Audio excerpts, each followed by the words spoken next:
प्यारे विद्यार्थियों नमस्कार। स्वागत है आप सभी का आपके अपने YouTube चैनल आरपी स्टडी में।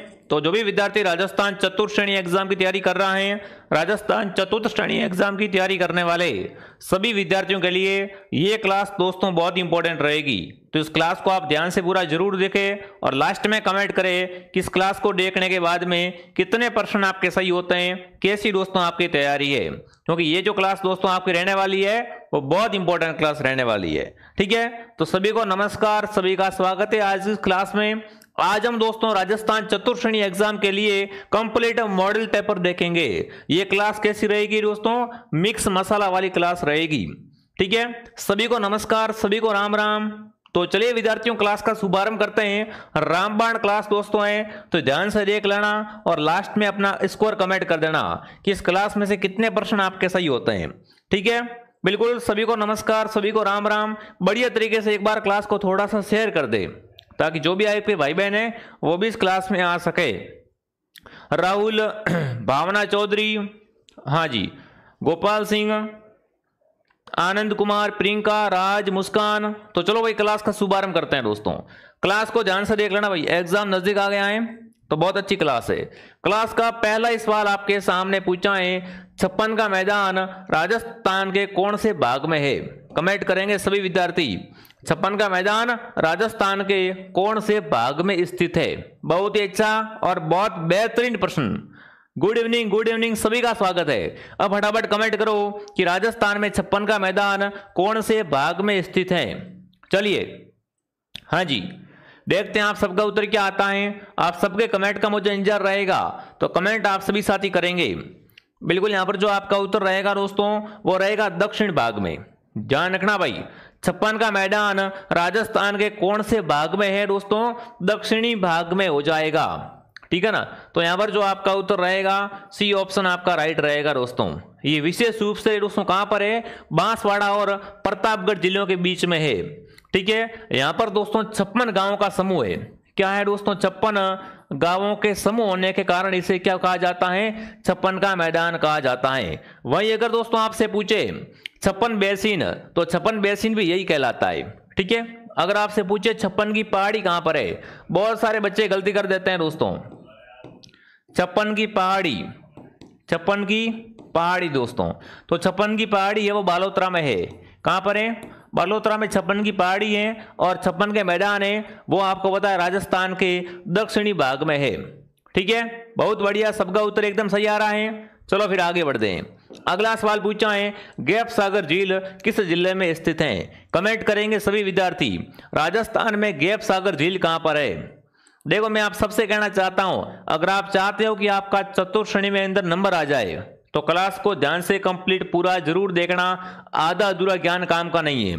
इसमें साइंस भी पढ़ाऊंगा इस क्लास में, कंप्यूटर भी आएगा, संविधान के प्रश्न भी आएंगे, तो कंप्लीट सिलेबस, हिंदी वगैरह सब कुछ है। आप तो बस ध्यान से देख लो यहाँ पर। चलिए, तो गैप सागर झील अगर दोस्तों यहाँ पर देखी जाए कि राजस्थान के किस शहर में स्थित है, तो बिल्कुल आपका उत्तर आ चुका डूंगरपुर दोस्तों। गैप सागर झील कहां पर है? डूंगरपुर में दोस्तों है। तो जो भी ऑप्शन डी को सही कर रहा है, डी ऑप्शन आप सबका एकदम राइट रहेगा। ठीक है, बहुत बढ़िया। चलिए दोस्तों आगे बढ़े। वेरी गुड, डूंगरपुर ऑप्शन आपका राइट है। साथ में काउंट करते रहो कितने प्रश्न दोस्तों आपके सही होते हैं। अगला पूछा है, वर्ष 2011 की जनगणना के अनुसार राजस्थान की कुल जनसंख्या कितनी है? कमेंट करेंगे दोस्तों। 2011 की जनगणना के अनुसार राजस्थान की जनसंख्या है वो टोटल कितनी है? राजस्थान में कितने लोग हैं दोस्तों? फटाफट कमेंट करेंगे। मैं आपसे पूछ रहा हूं 2011 की जनगणना के अनुसार, तो देखते हैं आपका उत्तर क्या आता है। चलिए बताएंगे दोस्तों। हाँ जी, तो यहां पर आपका उत्तर क्या रहेगा दोस्तों? 6 करोड़ 86 लाख दोस्तों। क्या आएगा उत्तर यहां पर? 6 करोड़ 86 लाख 21,012। क्या आएगा उत्तर यहां पर? ऑप्शन बी आपका राइट रहेगा। जो भी विद्यार्थी ऑप्शन बी कमेंट कर रहा है, बी ऑप्शन आपका राइट रहेगा कि 6 करोड़ 86 लाख, ठीक है, 21,012 राजस्थान की क्या है दोस्तों? कुल जनसंख्या है 2011 के आंकड़ों के अनुसार। चलिए आगे बढ़ते हैं। चौथा प्रश्न आपके सामने है, राजस्थान में है ना जिले में जनसंख्या सबसे कम घनत्व कहां है?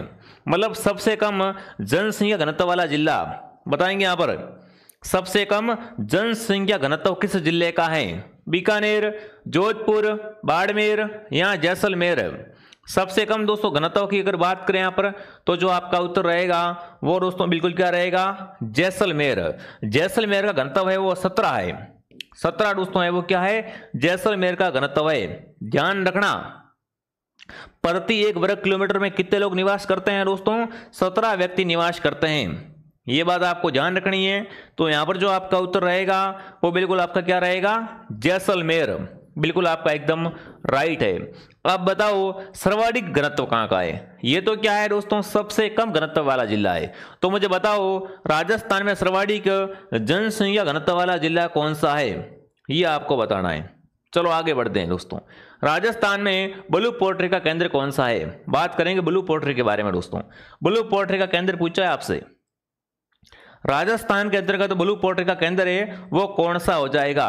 देखो जिसने भी क्लास को शेयर नहीं किया है एक बार इस क्लास को शेयर कर दें, अपने जो व्हाट्सएप ग्रुप है उसमें डाल दें, व्हाट्सएप पे स्टेटस लगा दें, ठीक है, ताकि सभी बच्चे आ जाए। अब देखिए ब्लू पोल्ट्री का केंद्र दोस्तों है वो है अपना जयपुर, ठीक है ना, ध्यान रखना। जयपुर क्या है दोस्तों?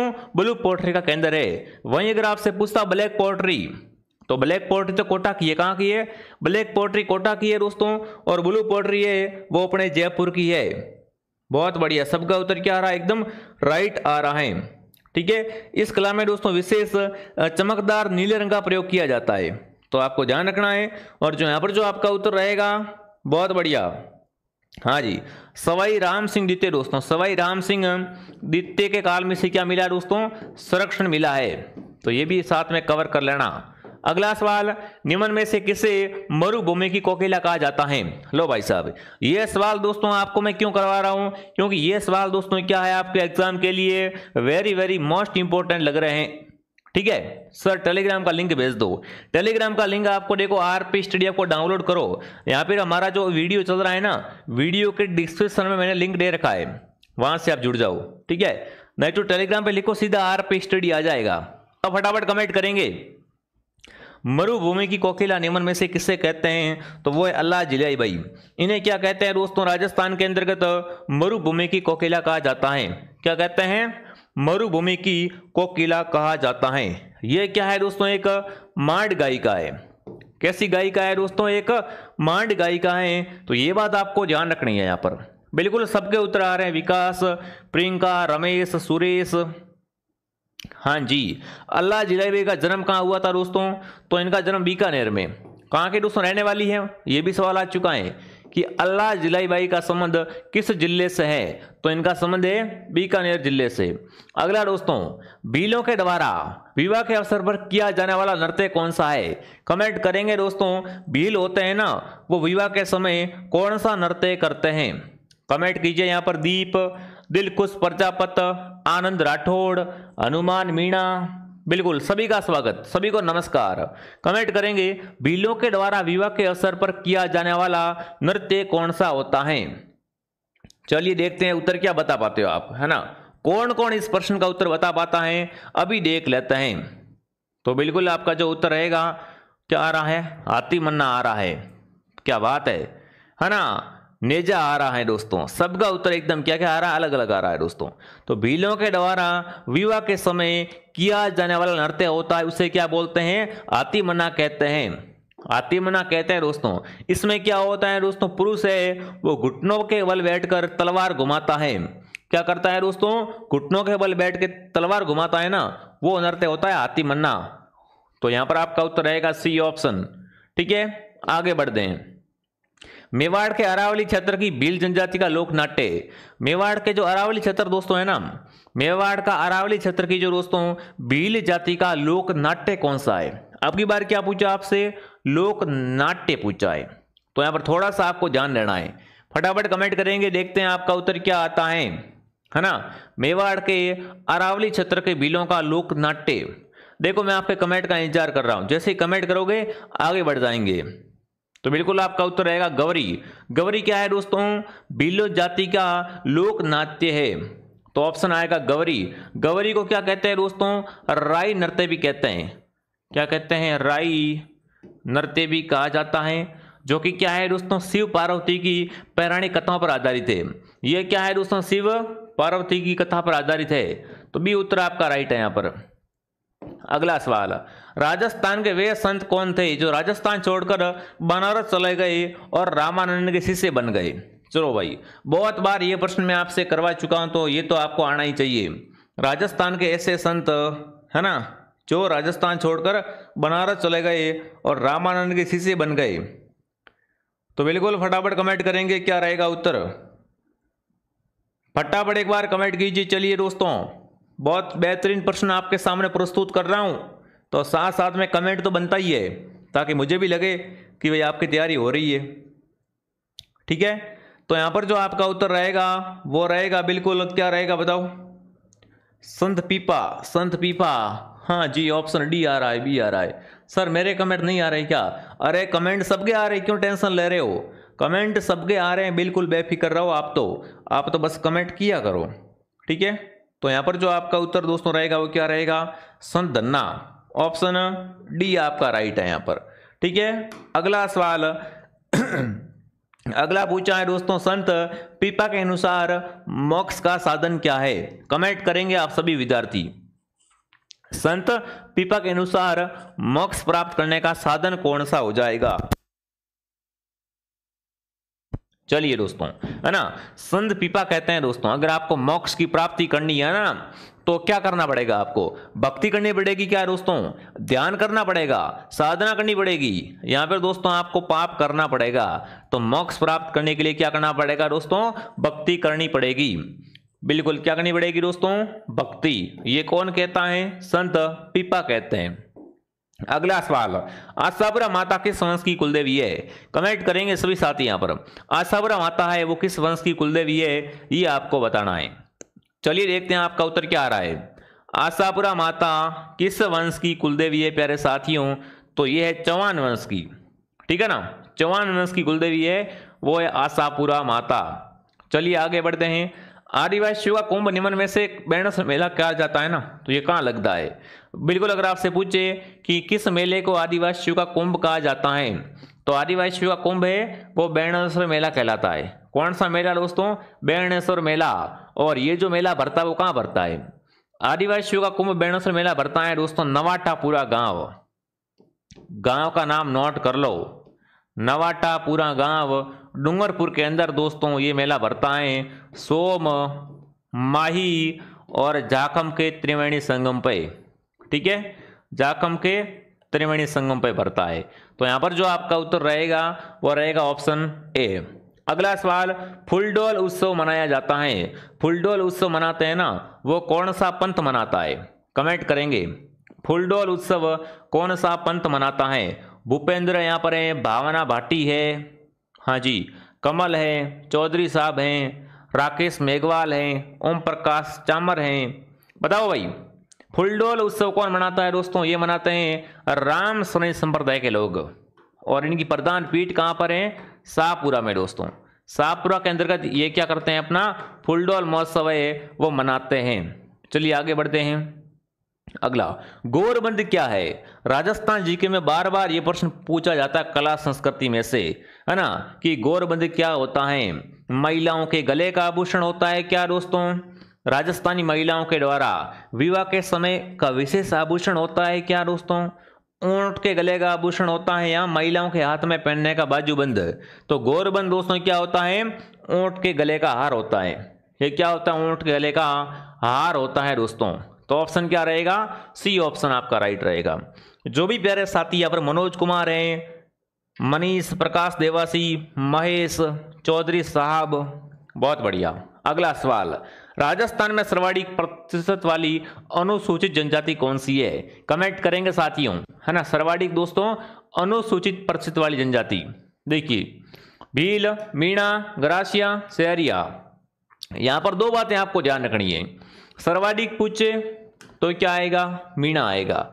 अगर प्राचीन पूछे दोस्तों तो भील क्या है? राजस्थान की प्राचीन जनजाति है। पर सर्वाधिक कौन सी है? तो सर्वाधिक मीणा पाए जाते हैं भैया, है ना। सर्वाधिक पाए मीणा जाते हैं, पर राजस्थान की सबसे प्राचीन जनजाति है वो है भील। तो उत्तर क्या रहेगा यहाँ पर? बी ऑप्शन आपका राइट रहेगा। अगला सवाल, इतिहास प्रसिद्ध सिवाना दुर्ग किस जिले में है? बिल्कुल, अगर आपने दुर्ग पढ़ रखे राजस्थान के तो मैं आपसे पूछ रहा हूं कि बताओ सिवाना दुर्ग कहां पर है। जी हाँ, देखते कौन कौन इसका आंसर बता पाता है। देखो, ये हमारी क्लास डेली होती है शाम को 9 बजे दोस्तों। हमारी क्लास का शेड्यूल देख लो, एक क्लास मॉर्निंग 8 बजे, एक क्लास दोपहर 2 बजे और एक क्लास शाम को 9 बजे। दोपहर 2 बजे वाली क्लास है वो कभी कभी आती है, कभी नहीं आती है, बट ये 2 क्लास से फिक्स है, तो इनको आप जरूर ज्वाइन करें। सिवाना दुर्ग दोस्तों है वो बालोतरा में है। बिल्कुल, कहां पर है? बालोतरा में। अगर ऑप्शन में बाड़मेर आ जाए तो बाड़मेर कर देना, और अगर बालोतरा आ जाए तो क्या करना आपको यहाँ पर बालोतरा करके आना है दोस्तों। ठीक है, बालोतरा में क्या है दोस्तों? सिवाना दुर्ग है। अगर पूछे इसका निर्माण किसने करवाया था तो इसका निर्माण वीर नारायण दोस्तों, यह प्रश्न आ सकता है, ठीक है ना। वीर नारायण पंवार ने क्या करवाया था? इसका दोस्तों निर्माण करवाया था। चलो आगे बढ़ते हैं। जोधपुर के निकट ओसिया के मंदिरों का समूह किस वंश की देन है? कमेंट करेंगे। देखो, जहां जहां से प्रश्न बन सकता है ना वो मैं आपको बता रहा हूं, तो जो मैं आपको बोल रहा हूं उसको थोड़ा आप नोट कर लेना। इस किले के बारे में पूछा जा सकता है कि इसका निर्माण किसने करवाया था। ठीक है, और एक दोस्तों किला आता है जलदुर्ग गागरोन का, कि राजस्थान का जलदुर्ग कौन सा दुर्ग है? तो जलदुर्ग दोस्तों है वो है गागरोन। गागरोन दुर्ग को क्या कहते हैं दोस्तों? राजस्थान का जल दुर्ग है वो कहा जाता है। ठीक है, ये दुर्ग दोस्तों काली सिंधु और अऊ के संगम पे है। ठीक है, आगे बढ़ते हैं। जोधपुर के निकट ओसिया के मंदिरों का समूह है वो परतियार वंश की देन दोस्तों। किसकी देन है? परतियार वंश ने इसका निर्माण करवाया था। तो क्या आएगा यहाँ पर? परतियार वंश की ये देन है। जो विद्यार्थी ऑप्शन डी को सही कर रहे हैं यहाँ पर, डी ऑप्शन बिल्कुल आपका राइट है। चलो आगे बढ़ते हैं। जोधपुर में प्राचीन राजाओं की छतरियां और उद्यान के लिए कौन सा स्थान प्रसिद्ध है दोस्तों? है, कमेंट करेंगे, है ना। राजाओं की छतरियां वगैरह है, उद्यान वगैरह है, तो वो जोधपुर में कहां पर है? बहुत अच्छा प्रश्न आपसे पूछा है दोस्तों। जोधपुर के अंतर्गत राजाओं की छतरियां, यहाँ दोस्तों उनके प्रसिद्ध उद्यान है वो बिल्कुल किस स्थान पर है? बहुत बेहतरीन, बहुत लाजवाब क्वेश्चन, बिल्कुल काबिल तारीफ क्वेश्चन दोस्तों है। तो जोधपुर में दोस्तों उद्यान छतरियां वगैरह है वो अपने हैं मंडोर में। कहां पर दोस्तों है? मंडोर गार्डन में। ऑप्शन क्या रहेगा? ए आपका राइट रहेगा दोस्तों। ये उद्यान जोधपुर से कितना है दोस्तों? जोधपुर से 9 किलोमीटर लगभग दूर है। यहाँ पर दोस्तों क्या थी? बिल्कुल यहाँ पर विद्यार्थियों राजाओं की छतरियां हैं और उद्यान है। ठीक है, बहुत बढ़िया। हाँ, यहाँ पर 33 करोड़ देवी देवताओं का मंदिर भी है, तो ये भी प्रश्न आ सकता है। ठीक है, एक थंबा महल है, ये बिल्कुल बहुत सारे प्रश्न बनते हैं यहाँ से। और ये देखो जसवंत थड़ा दोस्तों, जसवंत थड़ा राजस्थान का ताजमहल है। क्या है दोस्तों? राजस्थान का ताजमहल को या मारवाड़ का ताजमहल? ताजमहल। ठीक है, बिल्कुल ये है जोधपुर में, ये भी आपको ध्यान रखना है। अगला सवाल, राजस्थानी विचार की चित्रकला का मुख्य केंद्र है। कमेंट करेंगे, राजस्थानी विचारधारा की जो चित्रकला है इसका मुख्य केंद्र कौन सा है? बिल्कुल, राजस्थानी विचारधारा की चित्रकला का मुख्य केंद्र है वो कौन सा हो जाएगा? तो बिल्कुल इसका जो मुख्य केंद्र दोस्तों है वो आपको बताना है। चलिए देखते हैं क्या उत्तर आता है आपका। राजस्थानी विचारधारा की चित्रकला का जो मुख्य केंद्र दोस्तों है उसके बारे में आपसे पूछा गया है। चलिए फटाफट एक बार कमेंट करेंगे। हाँ जी, सबका कमेंट चेक किया जा रहा है, तो कमेंट में पीछे कोई न रहे। ठीक है, चलिए तो यहां पर जो आपका उत्तर रहेगा बूंदी दोस्तों। क्या रहेगा यहाँ पर? बूंदी ऑप्शन बिल्कुल एकदम आपका सही रहेगा। कौन कौन यहाँ पर सी कमेंट कर रहा है दोस्तों देखते हैं। प्रकाश, सुरेश, नारायण, बिल्कुल है ना, प्रजापत बॉय, बहुत बढ़िया। तो जो भी ऑप्शन नंबर यहाँ पर क्या कर रहा है, सी को कमेंट कर रहा है, सी सही है। अगला प्रश्न आपसे पूछा है विद्यार्थियों, राजस्थान की बोली और क्षेत्र के बारे में कौन सा गलत है? देखो एक तरफ क्या है राजस्थान का क्षेत्र, टोंक में क्या बोलते हैं? ढूंढाड़ी, पाली में बागड़ी, बारा में हाड़ौती, करौली में मेवाती। तो यहाँ पर कमेंट करेंगे कि कौन सा क्षेत्र और बोली गलत दी हुई है। चलिए फटाफट कमेंट करेंगे सभी विद्यार्थी कि कौन सी बोली और कौन सा क्षेत्र है वो गलत है। गलत की आपको पहचान करनी है, सही और गलत की क्या करनी है दोस्तों? आपको यहाँ पर पहचान करनी है। देखो भाई लाइक बहुत कम है, जिसने भी क्लास को एक बार लाइक नहीं किया है फटाफट तरीके से क्लास को थोड़ा सा आप लाइक एंड सब्सक्राइब कर देवे, ठीक है। और यहाँ पर दोस्तों देखिए अगर तो देखिए पाली के अंतर्गत, अरे गुरुजी पाली में बागड़ी कैसे बोलते हैं, है ना, पाली में बागड़ी नहीं बोली जाती। तो क्या उत्तर रहेगा, ऑप्शन बी आपका राइट है। गुरुजी पाली में तो क्या बोलते हैं, मारवाड़ी बोलते हैं, ठीक है। तो उत्तर आपका रहेगा बी। बाकी ध्यान रखना दोस्तों, टोंक में जयपुर, टोंक वगैरह में ढूंढाड़ी, बारा में हाड़ौती और करौली में मेवाती बोलते हैं। अगला सवाल, कानरदेव प्रबंध का रचयिता कौन था? कमेंट करेंगे दोस्तों, कौन सी रचना है, रचना का नाम है कानरदेव प्रबंध।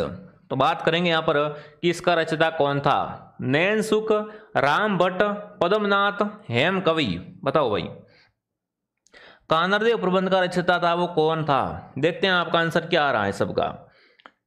चलिए भाई साहब, कानरदेव प्रबंध का रचयिता था वो कौन था, ऑप्शन सी आ रहा है। आदि बी भी कमेंट कर रहे हैं, बहुत बढ़िया, है ना। सी और बी में क्या चल रहा है, तगड़ा कंपटीशन चल रहा है। तो अगर बात करें कानरदेव के बारे में दोस्तों, कानरदेव था वो जालोर का शासक था। कहाँ का दोस्तों शासक था, कानरदेव जालोर का शासक था, ठीक है। और कानरदेव प्रबंध दोस्तों है, इसकी रचना की थी भारतीय कवि पद्मनाथ ने। किसने की दोस्तों, पद्मनाथ ने 1455 में रचना की थी, ठीक है। तो जो भी विद्यार्थी सी कमेंट कर रहा है, सी ऑप्शन आपका राइट है। चलिए दोस्तों आगे बढ़ते हैं। राजस्थान की प्रथम निर्वाचित लोकतांत्रिक सरकार का गठन कब हुआ था? कमेंट करेंगे, राजस्थान की प्रथम निर्वाचित लोकतांत्रिक सरकार का गठन जो हुआ था वो किस दिन हुआ था, बताएंगे आप। हाँ जी, राजस्थान की प्रथम निर्वाचित लोकतांत्रिक सरकार का गठन दोस्तों हुआ था, वो कब हुआ था? चलिए फटाफट एक बार कमेंट करेंगे। हाँ, तो यहां पर जो आपका उत्तर रहेगा वो क्या रहेगा, बताओ। चलो आप सबका उत्तर एकदम बढ़िया तरीके से आ रहा है। ऑप्शन सी, ऑप्शन डी, सी बहुत आ रहा है, सी ज्यादा आ रहा है ना, बहुत बढ़िया दोस्तों। तो यहाँ पर आपका उत्तर रहेगा, राजस्थान की प्रथम निर्वाचित लोकतांत्रिक सरकार हुई थी वो कब हुई थी गठित? 3 मार्च 1952 को, ठीक है। आगे बढ़ते हैं। देखिए दोस्तों आगे बढ़ने से पहले जो विद्यार्थी राजस्थान हाईकोर्ट प्यून की तैयारी कर रहे हैं, हाईकोर्ट प्यून का संपूर्ण कोर्स दोस्तों हमारे पास आपको मिलने वाला है गीता बैच। ये गीता बैच कहाँ मिलेगा आपको? ये मिलेगा हमारे आरपी स्टडी ऐप के अंदर, जिसमें हिंदी व्याकरण पढ़ाई जाएगी, इंग्लिश और राजस्थान की बोलियां और संस्कृति। तो फटाफट तरीके से आप इस बैच को ज्वाइन कर लीजिए दोस्तों, ताकि आपको संपूर्ण तैयारी करवाई जाएगी। इसके लिए आपको प्ले स्टोर से आरपी स्टडी ऐप को डाउनलोड करना है। अगर पेमेंट किसी और नंबर से करना तो आप क्या करें विद्यार्थियों, हेल्पलाइन नंबर से कॉन्टैक्ट करें। बाकी एक संपूर्ण कोर्स अभी ऑफर चल रहा है, तो मात्र 299 के अंदर आपको मिल रहा है, ठीक है। आगे बढ़ते हैं। अगला सवाल, राजस्थान में रेलवे ट्रेनिंग स्कूल कहां पर है? कमेंट करेंगे सभी विद्यार्थी, राजस्थान के अंतर्गत रेलवे ट्रेनिंग स्कूल है वो कहां पर है? चलिए देखते हैं आपका उत्तर क्या आता है। तो रेलवे ट्रेनिंग स्कूल दोस्तों है वो आपको बताना है कि कहां पर है। तो यहां पर आपका उत्तर क्या आएगा? उदयपुर।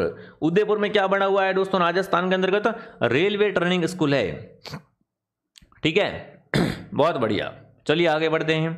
अगला सवाल पूछा है, राजस्थान का प्रवेश द्वार किसे कहते हैं? अब ये तो सबको पता होना चाहिए, ये प्रश्न तो सबको पता होना चाहिए दोस्तों कि राजस्थान का प्रवेश द्वार किसे कहा जाता है। देखो मेरी बात आप ध्यान से सुन लेना एक बार। यहां से दोस्तों मैं आपको 2-3 प्रश्न बता रहा हूं, ठीक है। तो देखो राजस्थान के अगर प्रवेश द्वार की अगर आपसे ऐसा प्रश्न एग्जाम में पूछ लिया जाए, है ना, तो राजस्थान का प्रवेश द्वार है वो है भरतपुर। भरतपुर तो प्रवेश द्वार है। ये राजस्थान का सिंह द्वार है। क्या है राजस्थान का? सिंह द्वार, ठीक है। वहीं अगर आपसे पूछे मरुस्थल का प्रवेश द्वार, क्या पूछे दोस्तों आपसे?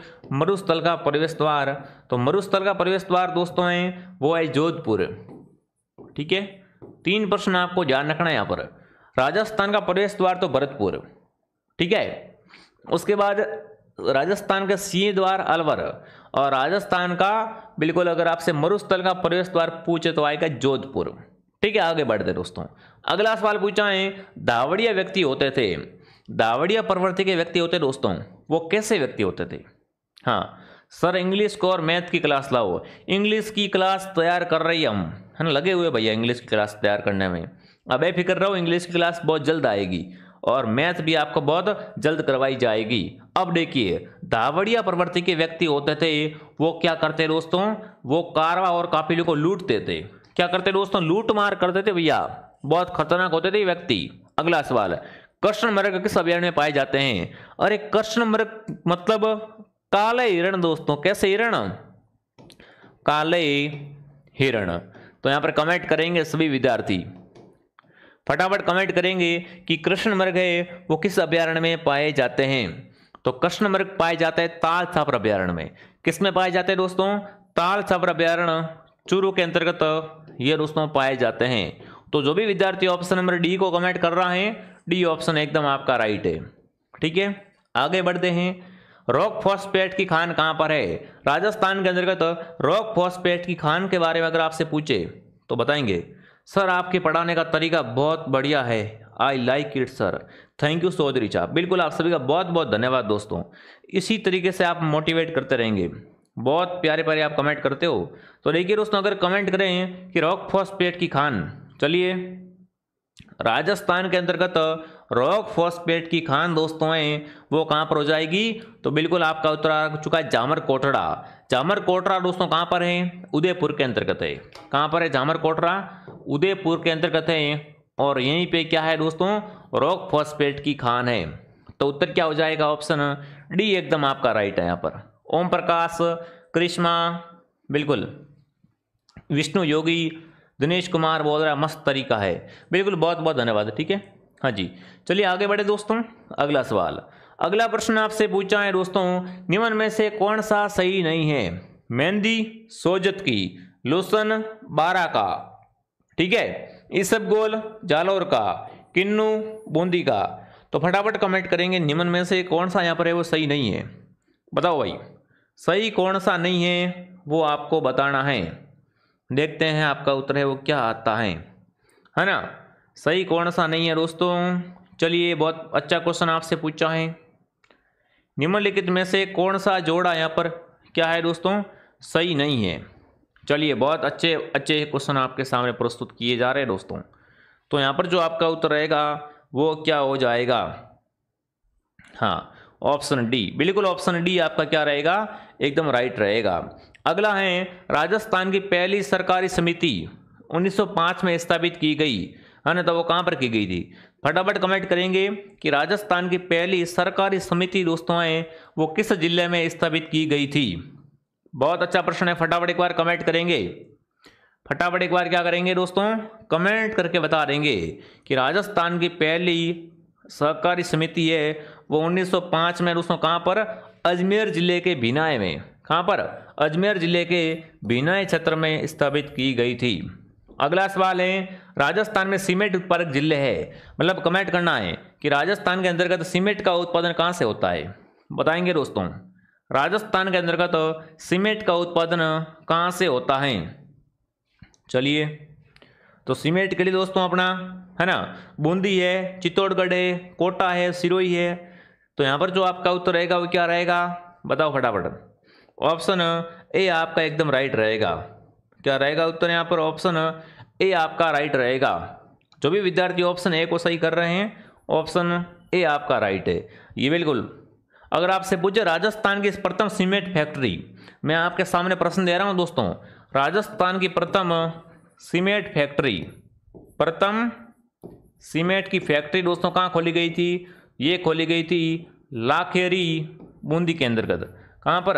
लाखेरी बूंदी के अंतर्गत खोली गई थी। चलिए आगे बढ़ते हैं। अगला सवाल, अगला पूछा है, पूरा उत्खनन स्थल बागोर और नाडोल कहाँ पर है? क्रमशः बताना है भैया, फटाफट कमेंट करेंगे बागोर और नाडोल कहाँ पर है। तो बागोर सवेदा भीलवाड़ा में। कहाँ पर दोस्तों है? बागोर अपना है भीलवाड़ा के अंतर्गत, और नाडोल कहाँ पर है? नाडोल है पाली के अंतर्गत। तो यहाँ पर जो आपका उत्तर रहेगा वो रहेगा सी ऑप्शन। ठीक है, बहुत बढ़िया, सबके कमेंट्स देखे जा रहे हैं। अविनाश, दीप चौधरी साहब, राम कुमार, है ना। आगे बढ़ते हैं। अगला सवाल है, अलाउद्दीन खिलजी की निम्नलिखित विजयों का कालक्रम के अनुसार व्यवस्थित करना है। अलाउद्दीन खिलजी ने दोस्तों क्या किया था? विजय प्राप्त की थी। तो इसके अनुसार बताना है अलाउद्दीन खिलजी सबसे पहले कहां पर आते हैं, है ना। यहां पर अपन क्या करते हैं दोस्तों, इस प्रश्न को कोड थोड़ा इसका ऑप्शन अपन इसमें ऑप्शन कम दिए हुए हैं, तो थोड़ा इस प्रश्न को व्यवस्थित करके बताता हूं मैं आपको। देखो सबसे पहले दोस्तों कहाँ आते हैं, रणथंभौर पे आते हैं 1301 के अंतर्गत। तब क्या होता है दोस्तों यहाँ पर, तब यहाँ पर राजस्थान का प्रथम शाखा होता है। क्या होता है, प्रथम शाखा होता है प्यारे साथियों, ठीक है।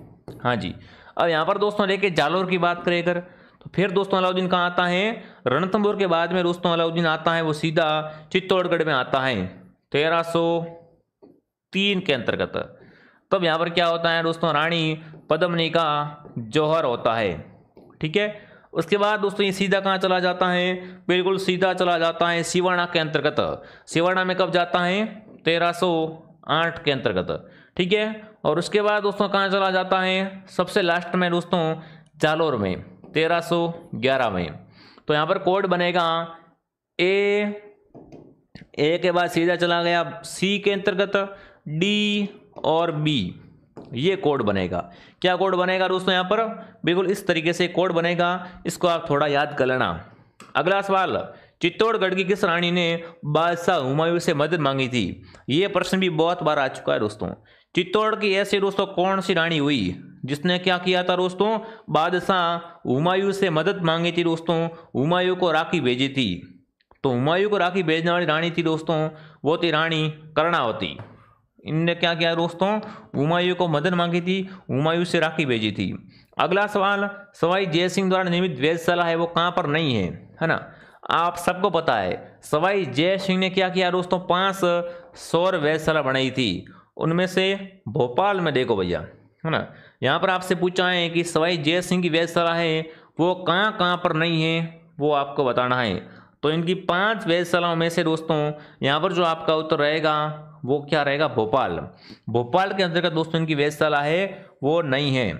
बाकी दिल्ली में है, जयपुर, उज्जैन, मथुरा और वाराणसी में, ठीक है। आगे बढ़ते हैं। निम्नलिखित में से गलत तथ्य को पहचानिए। गलत कौन सा है दोस्तों, खातौली का युद्ध 1517 में राणा सांगा और इब्राहिम लोदी को परास्त किया। हल्दीघाटी युद्ध 18 जून 1576 को हुआ था, है ना। ग्रीष्ममेल का युद्ध 1544 में मारवाड़ के राव चंद्रसेन और शेरशाह सूरी के बीच हुआ था। तुंगा का युद्ध हुआ था जुलाई 1787 में। तो बताओ गलत कौन सा है यहाँ पर, गलत तथ्य को पहचानिए। कौन सा तथ्य है वो यहाँ पर क्या किया गया है दोस्तों, गलत छापा गया है।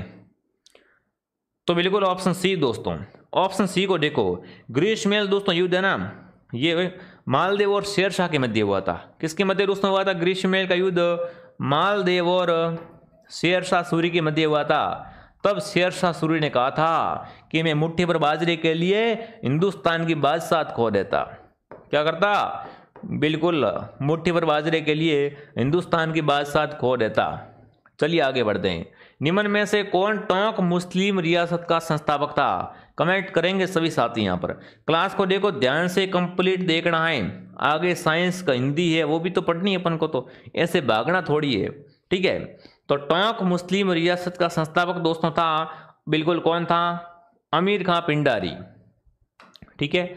1857 के स्वतंत्रता संग्राम का आरंभ कहां से हुआ था। राजस्थान के अंतर्गत 1857 की क्रांति शुरू हुई थी दोस्तों, वो कहां से हुई थी, नसीराबाद से। और ये क्वेश्चन दोस्तों कल बिल्कुल क्या आया था, कांस्टेबल वाले एग्जाम आया था, राजस्थान पुलिस में पूछा गया था ये सवाल, ठीक है। तो ध्यान रखना, ऑप्शन ए आपका राइट है।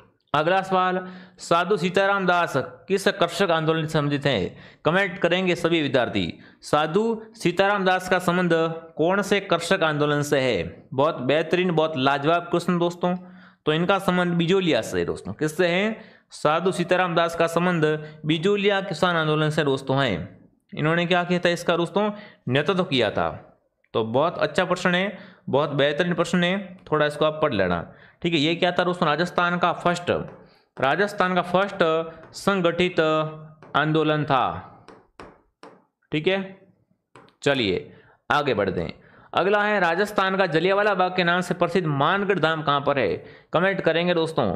मानगढ़ धाम क्या कहलाता है, राजस्थान का जलियांवाला बाग कहलाता है, ठीक है। अगर आपसे पूछे मानगढ़ धाम कब हुआ था, तो मानगढ़ धाम दोस्तों है वो 1913 में, कहाँ हुआ था दोस्तों? 17 नवंबर 1913 में दोस्तों मानगढ़ में क्या हुआ था दोस्तों? बिल्कुल भयंकर घटना हुई थी दोस्तों। जब अंग्रेज दोस्तों है ना, अंग्रेजों ने क्या किया दोस्तों? गुरु गोविंद के नेतृत्व में सत्याग्रह चल रहा था, उसमें 1500 प्लस आदिवासियों पर गोलियां चल रही थी दोस्तों, है ना। गुरु गोविंद क्या कर रहे थे दोस्तों? गुरु गोविंद है वो अपना सत्याग्रह चला रहे थे। फिर अंग्रेज आते हैं, अंग्रेज क्या करते हैं दोस्तों? 1500 प्लस आदिवासियों पर गोलियां बरसा देते हैं। तो ये घटना कहाँ की है? ये घटना है बांसवाड़ा की। क्या आएगा उत्तर यहाँ पर? बांसवाड़ा ऑप्शन आपका राइट रहेगा। ठीक है, बहुत बढ़िया। चलो आगे बढ़ते हैं। अगला है गौतमेश्वर धाम किस जिले में है? कमेंट करेंगे सभी साथी। गौतमेश्वर धाम है वो कहाँ पर है, ये आपको बताना है। चलिए दोस्तों, गौतमेश्वर धाम है वो कहाँ पर है? तो ये है दोस्तों प्रतापगढ़ के अंतर्गत। कहाँ पर है? प्रतापगढ़ में। मीराबाई के निर्देशन में नरसिंह मायरो की रचना ब्रज भाषा में किसने की दोस्तों? कमेंट करेंगे।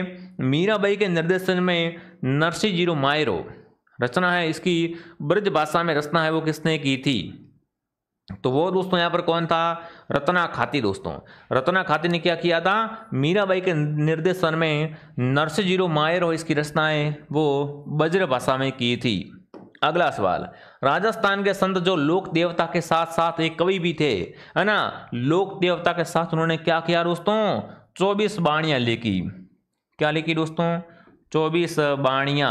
और 24 बाणियां लिखने वाले थे संत रामदेव जी। ये क्या थे दोस्तों?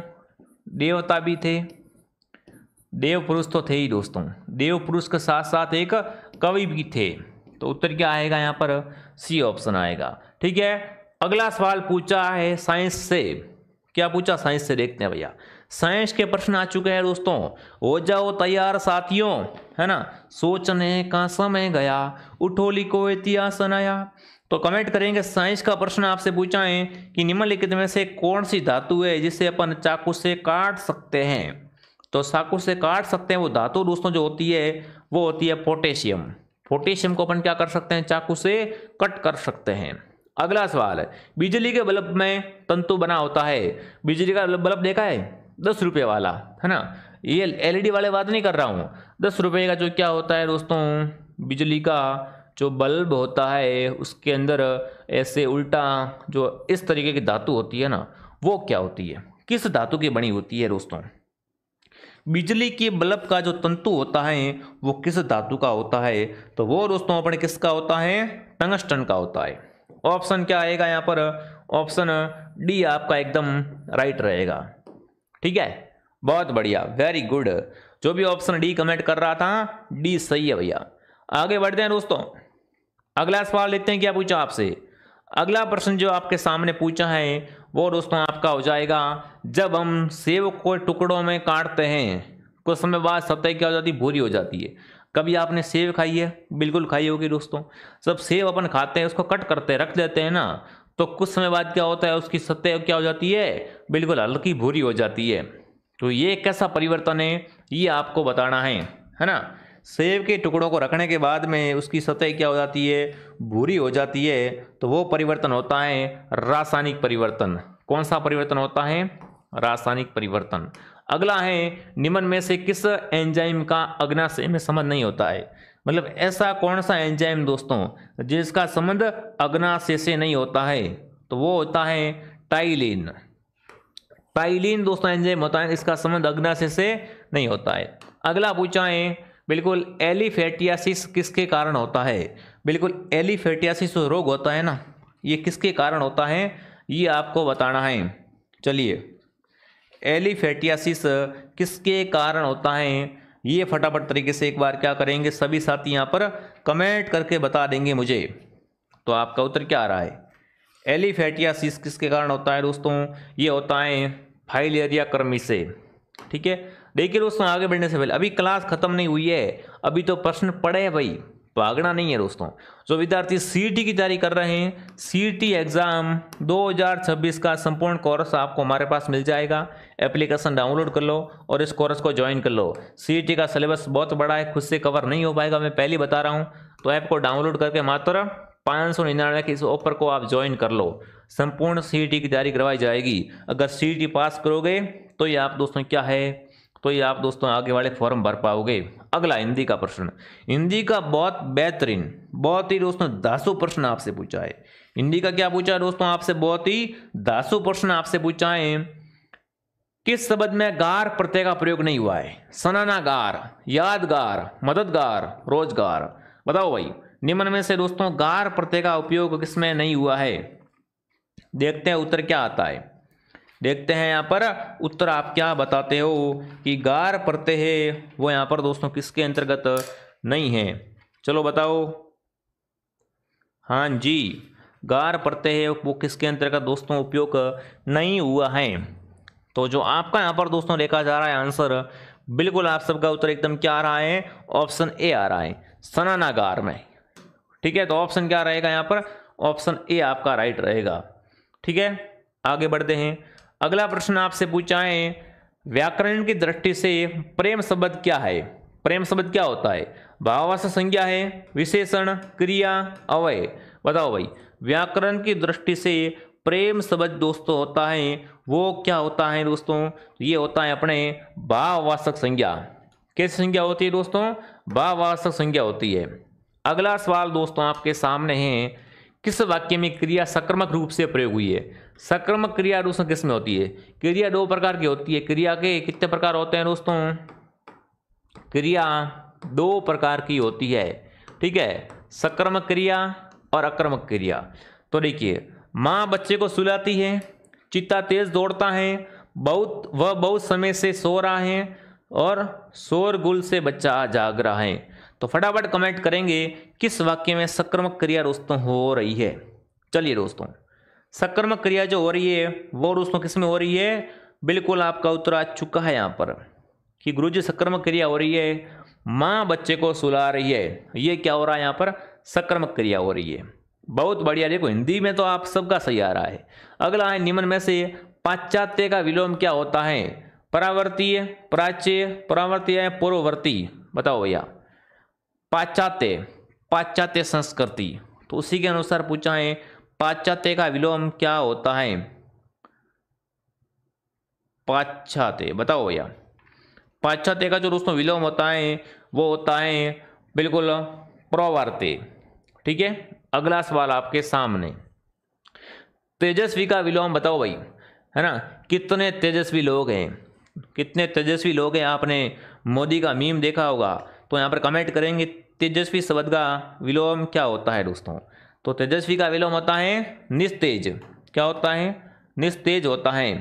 अगला सवाल आपके सामने, देखिए, पक्षी शब्द का पर्यायवाची होता है। कमेंट करेंगे पक्षी का पर्यायवाची कौन सा होता है यहाँ पर? तो पक्षी का पर्यायवाची दोस्तों है वो है द्विग या द्विज। द्विज क्या होता है? पक्षी का पर्यायवाची होता है। अगला सवाल, भारतीय संविधान के उद्देश्यों के ऊपर प्रतिबिंब करता है।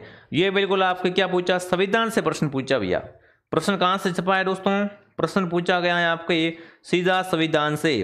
तो कमेंट करेंगे कि भारतीय संविधान के उद्देश्यों को प्रतिबिंबित है वो कौन करता है? चलिए, संविधान के अगर उद्देश्यों की दोस्तों बात करें तो वो कहाँ पर बिल्कुल होते हैं?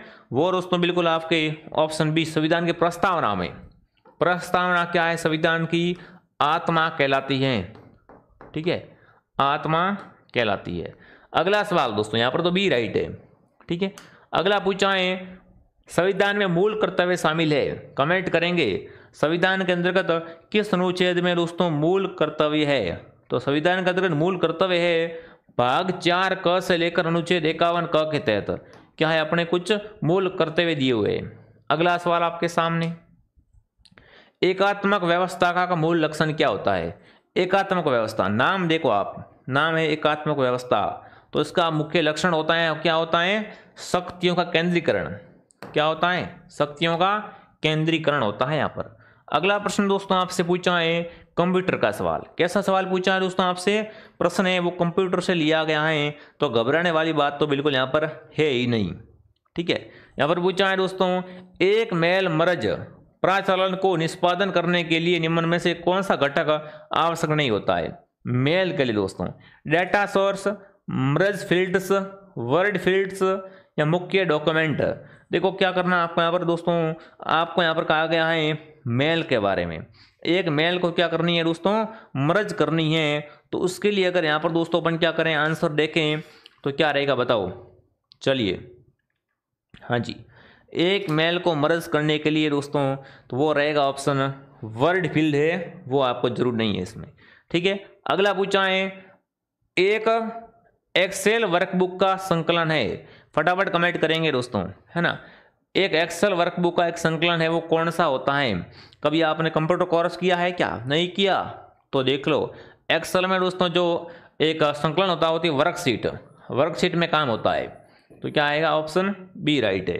अगला प्रश्न आपसे पूछा है पावर पॉइंट में निम्न में से कौन सी शॉर्टकट की प्रोजेक्शन को प्रारंभ व शुरू करने के लिए उपयोग की जाती है। आपको पावर पॉइंट के बारे में बताऊं मैं। पावर पॉइंट में क्या करना है दोस्तों, आपको शॉर्टकट की प्रेजेंटेशन को क्या करना है, शुरू करना है ना।